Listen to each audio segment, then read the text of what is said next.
Welcome back, Tech fans. This is our next edition of Tech Talk, and I'm here with a La Tech legend, a Louisiana Sports Hall of Famer, Louisiana Tech Sports Hall of Famer, Women's Basketball Hall of Famer, and soon to be inducted into the Naismith Basketball Hall of Fame in August, Kim Mulkey. Kim, thank you for joining me today on this edition of Tech Talk.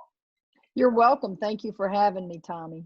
Well, thank you so much. I know this is kind of crazy times. We were just talking about just all the Zooms that we have to do and the way that we're trying to stay connected. But let's just talk about these crazy times, walk through the past few weeks. And again, for our fans, a lot of them do keep up with you. But, you know, you're on a really, really good roll with Baylor, with your women's basketball team. And, I mean, obviously, probably the odds-on favorite to win the national championship. And the rug's pulled out. I'm assuming your story is very similar to our coaches and in terms of how this thing came about. So let's just talk about the last couple of weeks and what that looks like for you. Well, you know my love for the state of Louisiana and for Louisiana Tech University. I'm a Louisiana girl through and through, spent 19 years of my life in Ruston, Louisiana, 18 in Southeast Louisiana, grew up in Hammond. And I was looking forward to possibly having the chance to get to the Final Four in New Orleans this year. And God had other plans. But the way it unfolded for me and my team, on March the 12th, we had boarded a charter flight to go to the Big 12 tournament in Kansas City. And I'm telling you, within seconds of taking off, I received a text message from one of our administrators who was at the Big 12 tournament and said, if you can get the pilot to not take off, I think everything's getting ready to be canceled in Kansas City. So I hopped up and got the flight attendant to beat on the door. The pilot was so gracious. He took us back to the tarmac. We waited about 40 minutes to receive a call from our athletic director who said that Big 12 tournament was canceled. We got off the plane and it was very emotional, especially for our seniors. And I hugged them and just told all of them, we're out of school for spring break. Go home until you hear from me again.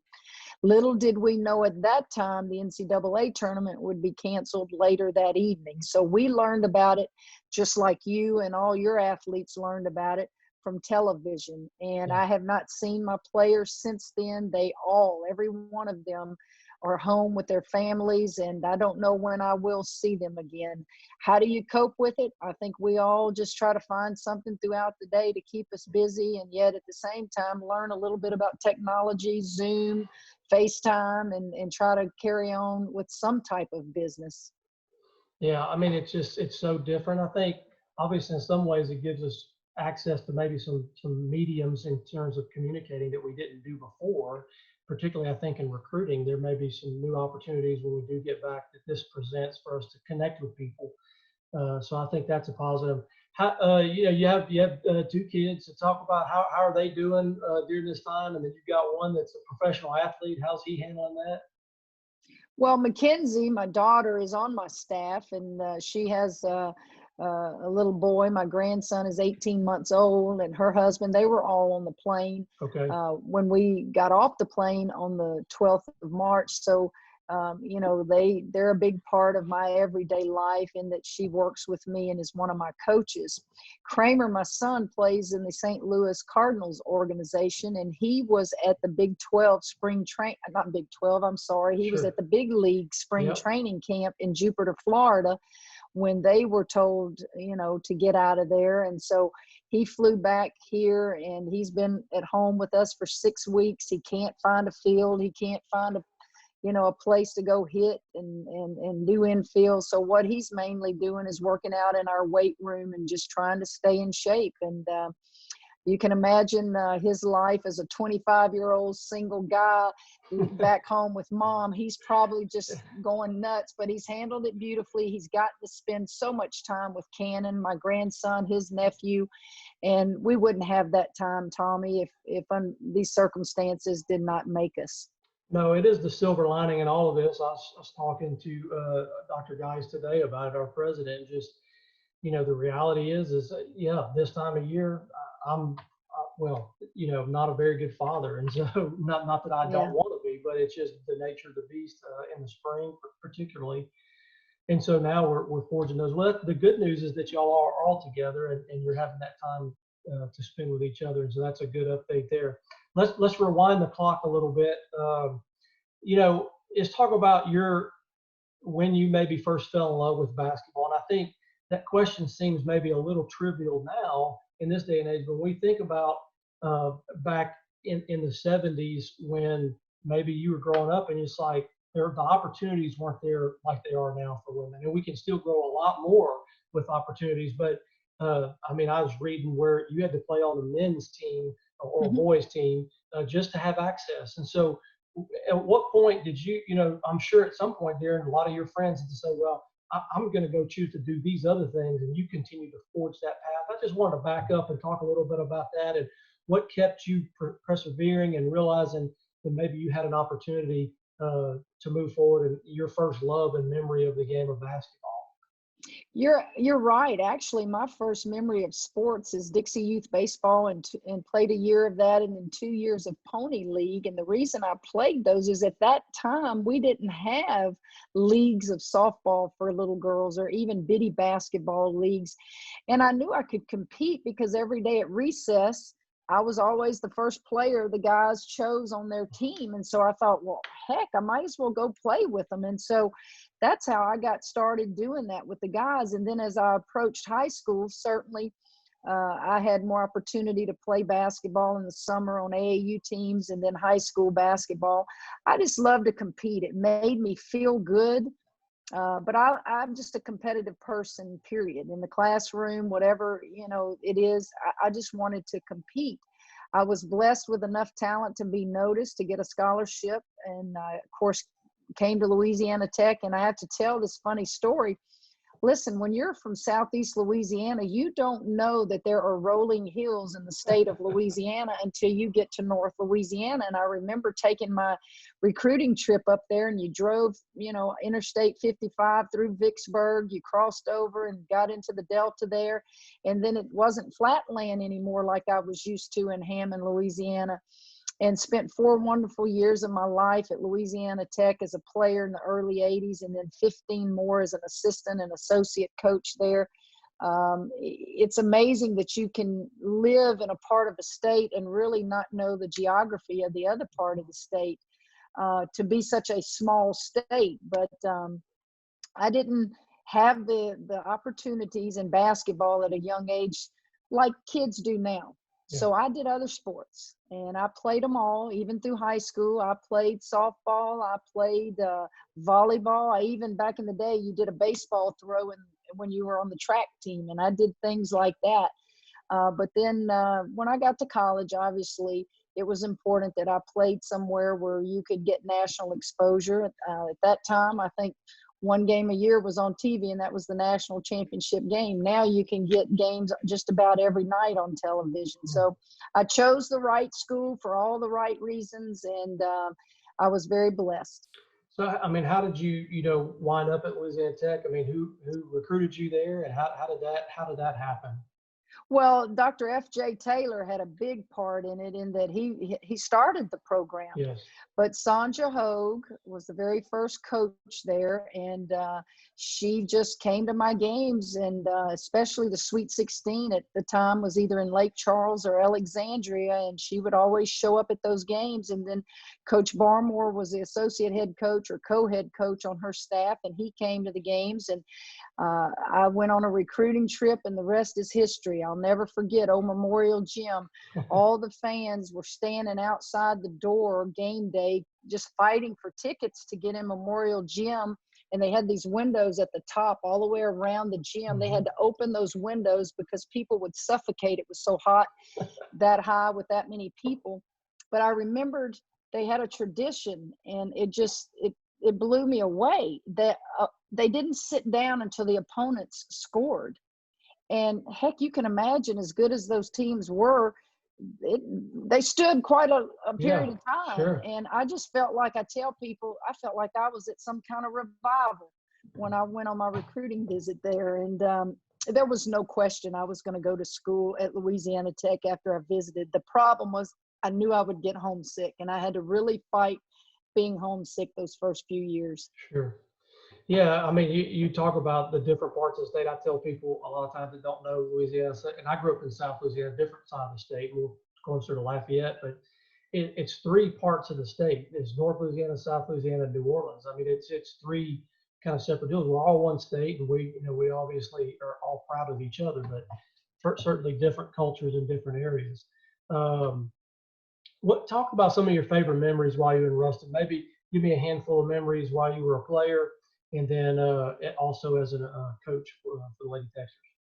Well, it's winning the national championship. I have just a vivid memory of playing with Janice Lawrence, Pam Kelly, Angela Turner, Lori Scott, Jennifer White, Deborah Rodman.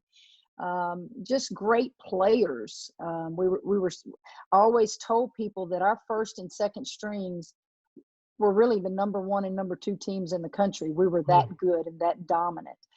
We were the first team. We were the last team to win an AIAW title, but we were also the first team to win an NCAA title in 1982. I remember the love the fans had for the players. I remembered the uniforms with the collars and the sleeves, and we were made fun of a lot of times. But I think Sandra Hogue said it best. She just had a way about her that she wanted us to have that look. And it was her program. She started it, and kudos to Miss Hogue. She went across the street to Ruston High School and got Leon Barmore to help her with the X's and O's. And those two people put their egos aside and look what they did for that school and that program in the early 80s. Yeah, it really is incredible. And again, as a person growing up in the state of Louisiana, I mean, it is the most iconic thing that I can remember about Louisiana Tech. It is the thing that came to my mind when I hear the word Louisiana Tech was the Lady Texans, the light blue, the sleeves, the stars. That's what is conjured in my mind, even as a young child growing up in Louisiana. So it definitely was memorable. She knew what she was doing, at least in that regard, in terms of promotion and understanding beyond just being successful, but how do you captivate somebody and how do you brand something? So very, very intelligent, and it's still to this day, it is a national 13 Final Fours. I mean, it's pretty remarkable. So what makes Louisiana Tech special? When you think back on it and you reminisce and maybe even just to think about it now, what is it about Louisiana Tech that is special? Well, certainly for us in the early 80s, it was the love of women's basketball, and you weren't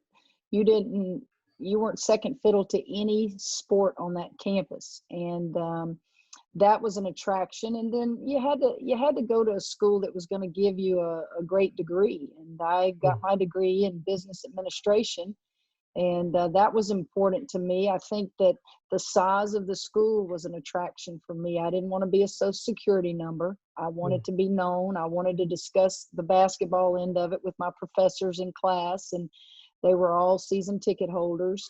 And, it was just a home away from home atmosphere. Back in the day, during the AIAW years, you could assign families within the town to be your adopted family. And so that was very, very influential with me, particularly because I knew I would get homesick. Sure. And to this day, I still have, my family there in Ruston, and they're like family to me. And I think that helped a lot of us. Yeah, there's no doubt. And I think it continues, even though some of obviously those type of rules change. It really is. I tell people all the time about Ruston because obviously as a college town, particularly with the coaches you have and the student athletes, they come through and they leave, whether it's an assistant coach or a GA or whatever. And I just really see our community here at Ruston. It's almost like a reverse mission field, if you will, where they know that they're only going to get these people for a short period of time. So they want to love on them. They want to serve them. They want to be there for them and be hospitable. And I've seen that over and over again, whether it's assistant coaches with large families and they need help with the kids at games. And it really is a family atmosphere of understanding what their role is with the university as this world turns. And so it is certainly a special place. Coach, in August of this year, you will be enshrined into the Naismith Basketball Hall of Fame. It is the pinnacle of enshrinement for a person associated with the game of basketball. We talk about early on, we talk about this young girl from Hammond that is having an opportunity to forge a path and maybe not know where basketball is going to take her. Now, in August, you're going to go in with, I mean, just a star-studded class. I mean, it is going to be the most expensive ticket in the history of that induction. And I know because we're trying to get tickets, but to support you. But just as you reflect on that, what does that mean to Kim Mull? You know, Tommy, when I got the call, it was raining here in Waco, so I stepped outside. It was emotional. I really didn't say much. I listened.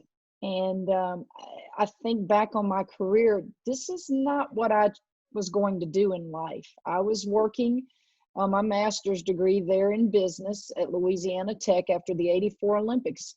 I can tell you the class I was sitting in, a guy named Terry Ewing was teaching. And the campus police interrupted the class and asked me when class was over to go to the 16th floor of Wiley Tower to see Dr. F.J. Taylor. And it was confusing because they told me I could wait till after class was over. So I was worried that it was an accident, some kind of tragedy has happened with my family, but yet they told me to not miss the class. So it couldn't have been too urgent, but I went up there after class, and that day Sanja Hogue had retired, and Dr. Taylor was going to give the job to Leon Barmore, and he wanted me to be on Leon Barmore's staff. And I told him no, that I was, ready to move on. The tennis shoes were on the shelf. I was going to be the CEO of a Fortune 500 company and fly all over the country. And he just wouldn't take no for an answer. Sure. And so I tried a different route. I said, no head coach wants to be told who they have to have on staff. So then Coach Barmore calls me. And so I was getting bombarded by Coach. I was getting bombarded by Dr. Taylor. And I said, I'll give it a shot for 1 year. And the rest is history. 35 years later, I'm coaching. Those two guys were so instrumental in me being where I am today. So I never really had these dreams of being a Hall of Famer in the Naismith. But once I realized this is what I'm supposed to do, like anything in life, you want to be the best at it. And I knew I had to have great people around me. I started here 20 years ago and hired a staff that's unbelievable, a staff that is still with me today. And they've gone out and gotten wonderful players. And we've been pretty darn competitive for 20 years. Well, it is really remarkable. I would say, by the way, that you chose the right profession. So I'm sure you would have been a great CEO, but we're grateful that you made that choice. Louisiana Tech's grateful. I think the game of basketball is grateful. Coach, I mean, we are very proud of you. Obviously, a lot of times we have our legends. They go on to the professional ranks, and then they get into some type of other business, and it's real easy to kind of always connect. And you've gone and you're at another school, and obviously a Division I school, just like we are. But just know that even though you may be in a different school and quote at times be a competitor to us, we are so proud of you. We pull for you all the time. I run it every time I come into the TAC for a basketball game. It's, hey, did you see Kim's big win last night? Or did you, I bet you hadn't talked to Kim. She lost. No one wants to talk to her right now. So, but we really, you are a part of Louisiana Tech, and we're very, very proud of you. You have represented us extremely well over the years. And when you go across the stage in August and you accept that and you get that induction, you certainly are doing that first and foremost for yourself and your family.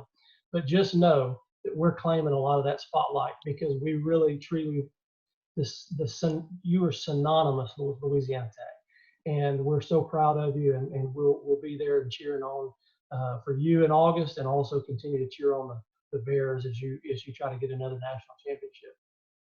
Tommy, it's no secret.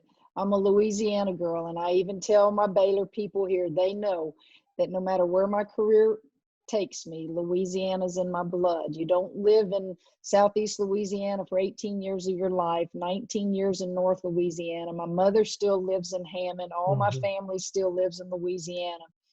And yet at the same time, Baylor University takes care of me and Mackenzie and Kramer and all my immediate family. But listen, I'm a Louisiana girl. The biggest thing I miss about the state is the food. I miss having crawfish every day. I miss the fresh seafood from down in South Louisiana.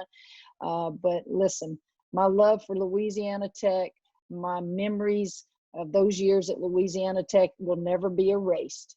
Yeah, well, thank you so much. We are very proud of you, and we're pulling for you, and we wish you all the best. You and your family, Mackenzie and Kramer. Hope that y'all can all stay cohesive in the house together, and working through it. But hey, listen, thank you so much again, and we're this is our latest edition of Tech Talk with the Hall of Famer Kim Mulkey. Thank you so much.